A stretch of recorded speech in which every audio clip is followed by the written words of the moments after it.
Welcome to my channel Sushant. Today we are at the next topic and we are going to look at a game of Capablanca, the third world champion, and we are going to see his attacking skills. Generally he is known for superb positional play and genuine raw talent. Okay, but we will see how he conducts the attack and some fantastic sacrifices happen, and we will learn the technique of how to build attack, which was also one of my topics earlier. You can check in the playlist. Let's go to the game quickly. It's a semi-Slav game. Starts with a slightly different move order. D4, D5. Generally C4, C6 would be a proper Slav move order. White first goes NF3, NF6, E3 first. Even here C4 is more common. E6 and now C4. So black goes with C6 and this becomes the Slav defense.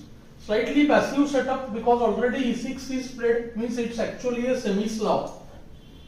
Without E6, when the bishop is out, then it is a proper Slav defense. So in C3, ND7, and we are going to have some dynamics here after BD3. This happens to be one of the main positions. You can look at many Vishwanathan Anand games as black. He has played DC, BC4, B5, BP3, BD3, both are there, and very sharp complications happen after A6. Black wants to play C5.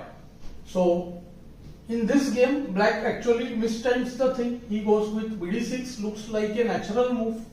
But now see, after castle, white simply gets the upper hand. He gets a slightly better position with the move E4. D, NE4, bishop on D6 attack. So knight takes, bishop takes. One important position is there.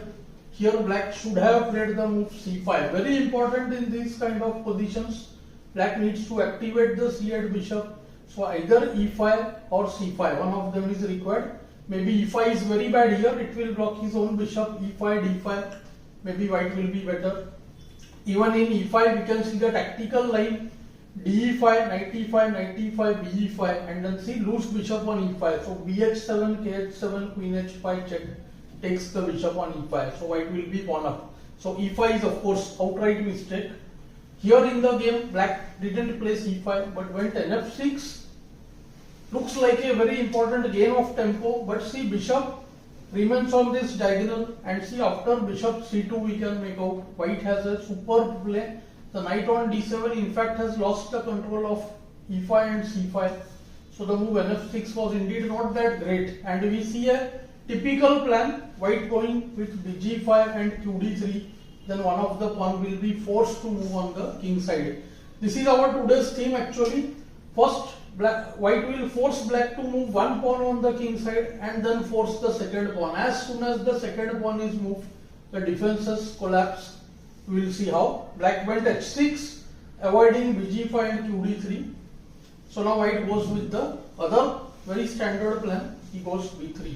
Now see, same idea in a different manner. BB2, QD3 and D5, when BF6 would be the major threat. Black plays B6, BB2, BB7, he activated his own bishop, QD3, and see, first we see that D5 is coming. To meet D5 with E5, black has the very logical QC7, but here white has a fantastic tactics. He won't go with D5, E5, but he has C5 good move. Now see, point is that after BC, DC, bishop C5, bishop F6 wins on the spot. PC is lost because see, QH7 is made to GF6. And see, already the bishop is hanging, so BF6 cannot be stopped. There is no BE5 as well. And after BE7 here, white has the very strong D5. Again two threats, D6 and bishop takes F6. So white is winning here. So black plays the better move. He goes G6. Stops the entry of the white queen, but see, two pawns have already moved in front of the king, and now see the squares E6, G6, H6 have already become weak. So what would you do as white here? White finds the very simple rook A1. Idea is what? See, he wants to go rook E6, Fe6, QG6 check, king H8, D5 and also QH6 check is there. So that should be a winning position for white. Black plays knight H5 in the game. After QE7, which is supposed to be the better move, white either has NE5 just b5, rook e5 superposition, he can break with f4, f5, h4, h5 is also there. Or else the very interesting knight h4 idea, knight takes g6. So qe7 is also a bit passive. Black tried nh5, but nh5 is in fact worse. Idea is to go knight f4. So see, rook e6 blunder because of knight f4. So white finds the typical move here. Little tricky one, but Capablanca spots instantly. Bishop c1 attacks the h6 pawn and stops nf4, and already there is threat of rook e6. Let's say bishop f4, then white has a forced combination. He has c rook e6, fe, qg6, knight g7, and what would you do as white? Simplest is c qh7, kf7, bishop f4. Now see, there are several threats. One is bg6 and other is knight e5.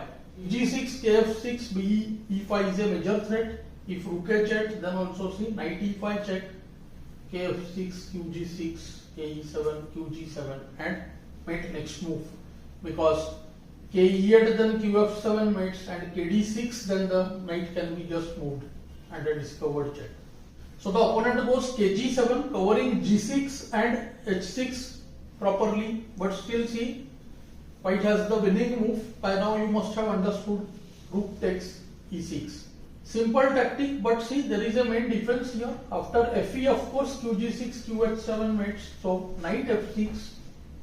Let us look at one more variation. If rook e8, then rook g6, fg, qg6, king f8, and bishop h6 check. Game over. After ke7, there are various ways. bg5 is there. But see, qh7 check leads to mate. After ke6, bf5, kf6, bg5, checkmate. So black goes nf6 and now ne5. This was a very important move to spot. White's play is smooth, simple and effective. Threats are numerous. Knight into g6, knight takes f7, and as I said, once two pawns move in front of the castled king, numerous weaknesses are created and sacrifices are there. Black goes c5, but let us see some other lines. If bishop e5, then see just rook e5 keeps white pawn up and the attack is still raging. There will be d5 soon, and maybe even f4, f5 or h4, h5. After f takes e6, we have the move bishop h6 check. This is far more superior to just qg6. Point is king h6, then knight on g6, king h8 forced, knight g6 check, kg8, and again here also forced combination, knight f8, bf8, qg6 check, kh8. What would you do as white? See, white has the simple bg5. Game over, bf6 is threatened, and after only move bg7, then takes qh7 mates. Thus black went c5, as I said, and now also white to play. What will you do as white? Capablanca finishes the game in a most forceful manner. He goes bh6 first. This is the winning move. See, nf7 is also good, but after rook f7 we have to take the rook on f7. After qg6, king h8, queen takes f7. So I think Capablanca's choice is bit better. He goes bh6. Here too we can see, after the move kg8, there are various ways to win. There can be bg5, there can be ng6, and here I feel amongst many things, knight f7 can be very strong. Even knight g6 is winning. The opponent went king h6. Since see, there was bishop f8 also. But now see, nf7 check, instantly the game is over. There is nothing that he could do. He preferred to resign here. But after king h5, there is qg6, kh4, qg5 mate, and see, after rook f7, of course, qg6 mates on the spot. Okay, incredible game by Capablanca, we can say. Totally attacking game, and this reinforces the concepts of attack over the enemy king, how we exploit the pawn moves in front of castled position. I hope you are liking these lessons. Do let me know in the comments below. Thanks for your time.